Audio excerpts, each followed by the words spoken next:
What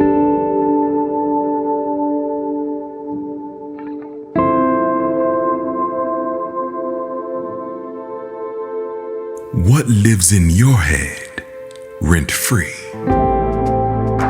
Is it something you said, a moment you regret, or maybe an action from your past you wish you could take back? What are you focused on for no other reason than the fact that it's there? Something calling for your attention that doesn't deserve it. Something working its way through everything you say, just because it won't leave you alone. Knocking over and over again, looking for a place to call home, whether it's by choice or by consequence, or the nature of the world around us. We all have a problem of leaving the front door unlocked and open. They say the mind is a powerful thing, but when its tenets are destructive and the house begins to crumble at the foundation, how strong can the landlord be? Sometimes it's hard to see the value in the home when the problem is living rent-free.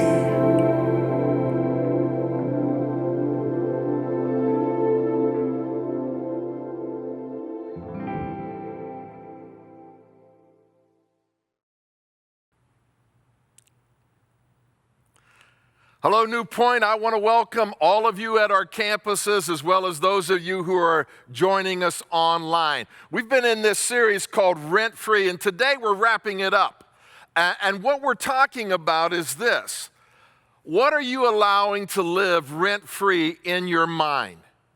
Because here's what we've learned. Your life, my life, our life are moving in the direction of our strongest thoughts. And so your thoughts are very, very, very important. Matter of fact, they're more powerful than what you and I realize. Now, as I said at the beginning of this series, I'm not a doctor, okay, in any way, shape, or form. And so what we're trying to do is lay the foundation of who Jesus Christ is and what he has for you and for me. So it's okay not to be okay, all right? And if you're in therapy, if you're taking some medication to be able to help you move along, hey, you know what? Don't be ashamed of that. You know, we all have our battles, we all have our challenges, and we just want you to know that we want you to understand that God is for you and not against you. And we want to be a church that helps people to lay the foundation for a life that is full of freedom and peace and joy. And that all begins with the person of Jesus Christ. So if you're in medical help, that's fine, all right? Continue, okay? Listen to your doctor. If you're struggling right now, and maybe you haven't gone that route, I want to encourage you to talk to your campus pastor if you don't know where to start. Because we want to help you. We are mind, body, and spirit, and we want to be able to take care of all of that. Now, here's what we're learning about our minds. Our minds is a battlefield. It's a battlefield. And most of life's battles are going to be fought between your ears. In other words, much of life, okay, that you and I know and experience is a result of what happens between our ears. Really, our thoughts. Now, you and I can have insecure thoughts, we can have fearful thoughts, we can have negative thoughts, we can have impure thoughts. And what we need to do is we need to deal with those thoughts because they can be debilitating in your life and in my life. They can lead us down a destructive path because how you think and how I think dictates how we live. Now, I know without a doubt, I have a strong conviction that the biggest problem that you and I deal with, matter of fact, the most important problem that you and I deal with is how do we manage our thoughts? Because they come at us in unbelievable ways. They come at us fast. And I just want to tell you that there's hope for you and me. This has been going on since the fall of mankind. And Paul gives us the way in which we can manage our thoughts. There's a pathway. There's an answer for you and me. And Paul writes this in 2 Corinthians. We've looked at this verse throughout this series. He says, "For though we walk in the world, we do not fight according to this world's rules of warfare. The weapons of the war we're fighting are not of this world, but are powered by God and effective," check this out, okay, "at tearing down strongholds." That's a perceived way of seeing life and thinking about life, erected against his truth. We are demolishing arguments and ideas, imaginations, okay, our imaginations can run wild, all right, and every high and mighty philosophy that pits itself against the knowledge of the one true God. We're taking prisoners, or we're taking captive every thought, every emotion, and subduing them into obedience to the anointed one. And that anointed one is Jesus. Because here's what we believe. This is the foundation. Jesus makes life better. And what does he do? He makes us better at life. And so we want to take all of our thoughts captive, and we want to give them to him because he's the way, the truth, and the life. And so how do you and I live out this verse? How do you and I learn how to manage our mind? And why is it so important that you and I manage our mind? Let me give you some reasons, okay? We manage our mind because your thoughts control your life. Your thoughts control your life. I've said this 100 times. You and I cannot act inconsistently with how we think. And so that's why your mind, that's why my mind is a battle zone. Proverbs says it like this: "Be careful how you think. Your life is shaped by your thoughts." Negative thoughts, okay? Impure thoughts, fearful thoughts. That's why we want to take them captive. So your thoughts have tremendous ability to shape your life, either for a positive way or a negative way. You know, maybe growing up you heard some things. You're worthless. You won't be anything in life. You don't matter. And what happens is, for some of us, that has lodged in our mind, and it's shaped you. Well, what I want to tell you is take that thought captive and pin it against Jesus. And Jesus would say, you do matter. You are of value. And so we have to realize that our mind, okay, is a place of where thoughts come together, and they are powerful. We need to manage them. Here's the second one, and that is the mind is a battleground for sin. The mind, your mind and my mind, is a battleground for sin. All temptation happens first in your mind, in my mind. It's conceived in my mind. I first have a thought. And then what happens is, if I don't take it captive, if I don't manage it, then what happens is I nurture it and it grows. And as we're going to find out, then it becomes a behavior in our life. And so your mind is the battleground for sin, okay? Look at what Paul writes. He says, "I love to do God's will so far as my new nature is concerned. But there is something else deep within me, in my lower nature, that is at war with my what? My mind, those thoughts, okay? And wins the fight and makes me a slave to the sin that is still within me. In my mind, I want to do God's will. I want to be God's willing servant. But instead, I find myself enslaved to sin." And so your mind is the battleground for sin. Now, why we want to be able to deal with this is because sin leads to death. Sin leads to death. And so one of the reasons why you and I get mentally fatigued is because there's a battle going on in your mind 24/7, 365. And it's debilitating because it's intense. And it's intense because your mind is your greatest asset. It all happens in your mind. And so the enemy knows that. The enemy realizes that. And so he's going to come after you. He's going to tempt you to do things that will wreck your marriage, that will wreck your relationship with your kids, that will bring you to ruins. And so we have to capture those thoughts and not dwell on those thoughts. And then here's the third one. The mind produces peace and contentment. Life doesn't.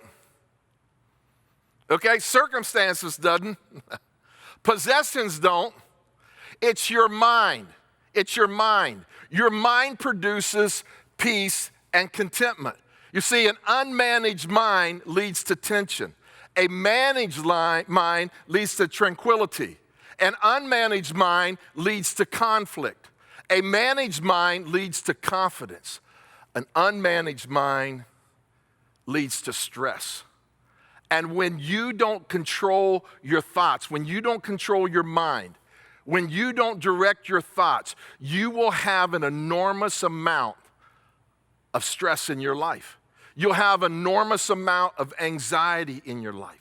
You'll have an enormous amount of fear. But when you manage your mind, guess what? And you capture those thoughts, as Paul was talking about, it leads to strength, security, stability, and serenity. You see, look at what Paul says. He says, letting your sinful nature control your mind leads to what? Death. That's where sin begins to be activated. But letting the Spirit control your mind, that's God, that's Jesus, leads to what? Life and peace. Wow. And so we need to manage our mind because your thoughts are powerful. We need to manage our mind because it's in the mind that the battle is waged about sin. We need to be able to manage our mind because it's there that produces peace and contentment.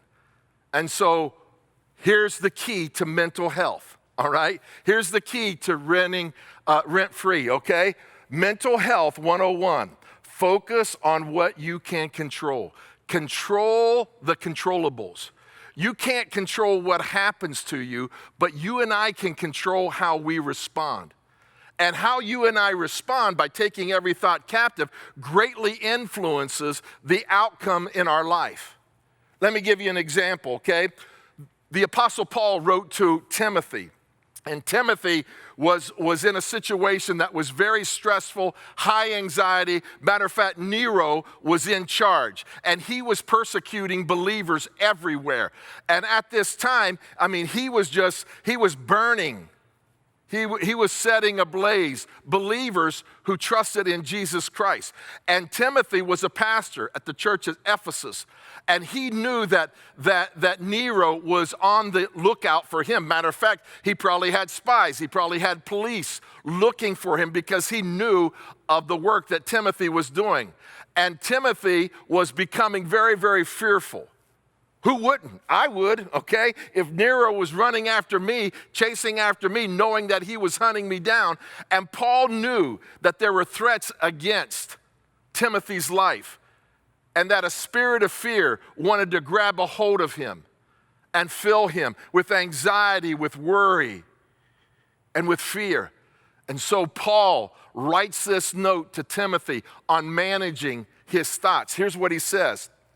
For God did not give us a spirit of timidity or cowardice or fear, but he has given us a spirit of power and of love and of sound judgment and personal, check this out, personal discipline, abilities that result in a calm, well-balanced mind and self-control. Wow. He was saying, hey, Timothy, I understand that Nero's chasing you. I understand that humanly speaking, fear wants to grab a hold of you and the enemy wants to capture you with his fear. But I'm telling you, God hasn't given you a spirit of fear. God is in control. He's greater than anything and everything that you're facing. He's given you a sound mind, okay? A sound mind. And so what I've done is I've just kind of reworked 2 Timothy 1:7, and here's how I have it, okay?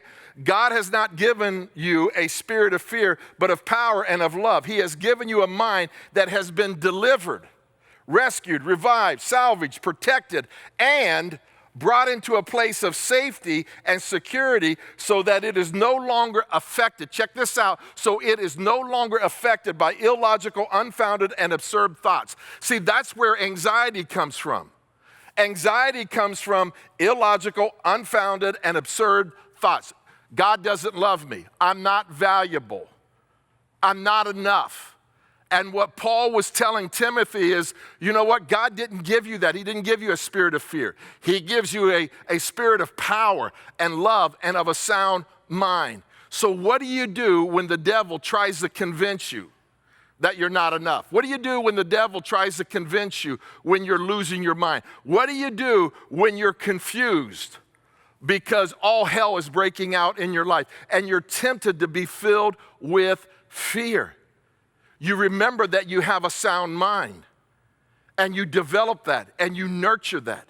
And so the question becomes, how do I develop? How do I nurture? How do I continue to live out this sound mind, okay, that Jesus has given me, that's no longer affected by illogical, unfounded, and absurd thoughts, okay? Now, this isn't magic.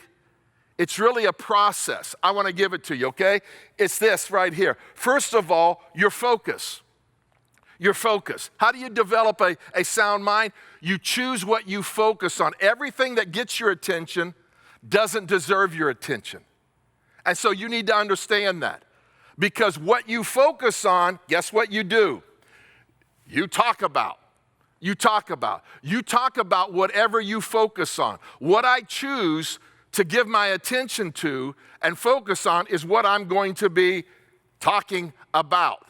And yet what happens is your mind cannot comprehensively see, so it selectively sees. So you get to choose what you focus on, but whatever you focus on, you're going to talk about, which leads us to what? Feelings.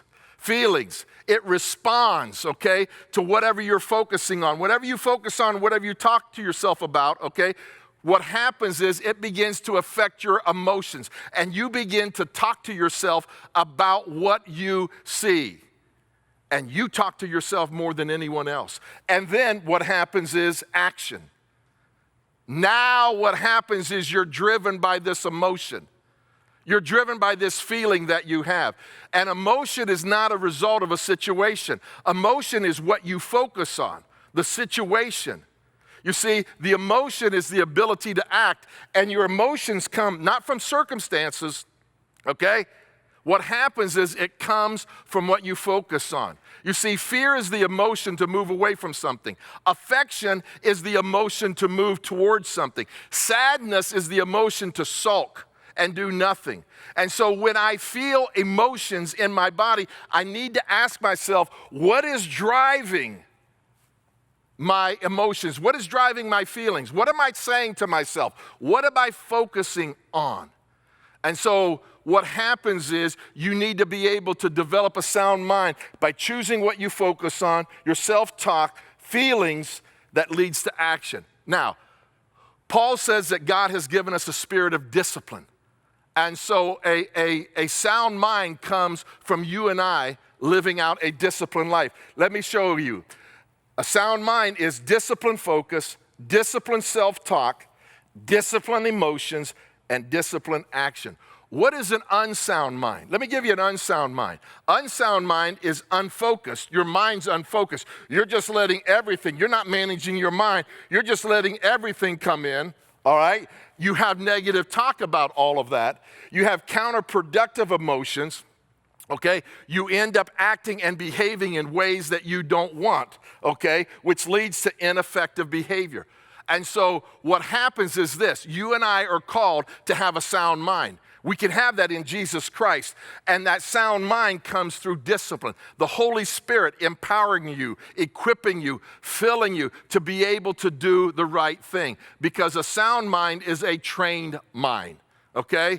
And what happens is when you become aware of your emotions that are not good, then what happens is you begin to ask yourself, so what am I focusing on? What am I saying to myself? And so if you want to identify, okay, your thoughts, of why you're thinking the way that you're thinking, why you're doing the things that you're doing. You got to simply go back and ask, why am I feeling this way? What am I telling myself? Why do I keep telling myself these negative things? Where's my mind? Where's my focus? And what happens is you can interrupt and you can make a change and you can go back and say, you know what?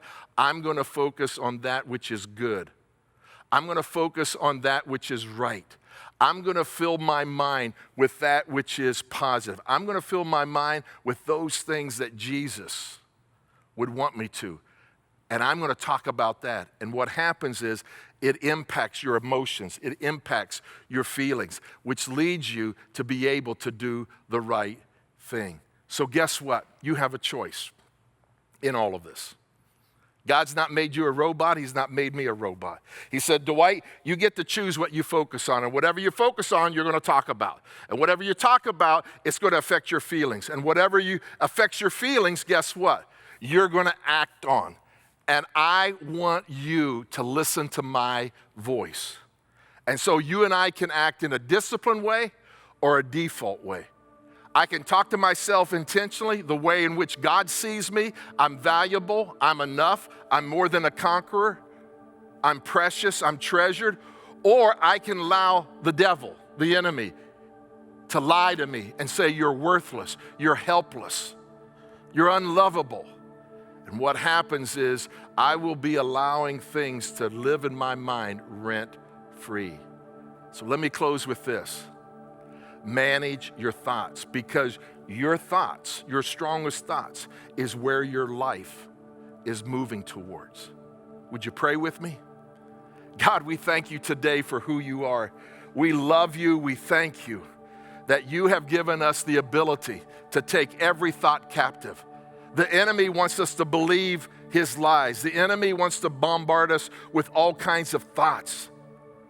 But you have given us your spirit so that we can manage our thoughts because they're powerful. We can manage our thoughts because it's in the mind that sin begins to be conceived. We can manage our thoughts because it's in the mind of where peace and contentment is produced. So we thank you today for who you are. We thank you, Jesus, that you do make life better and you make us better at life. And we praise you and we love you and we ask it in your name. Amen.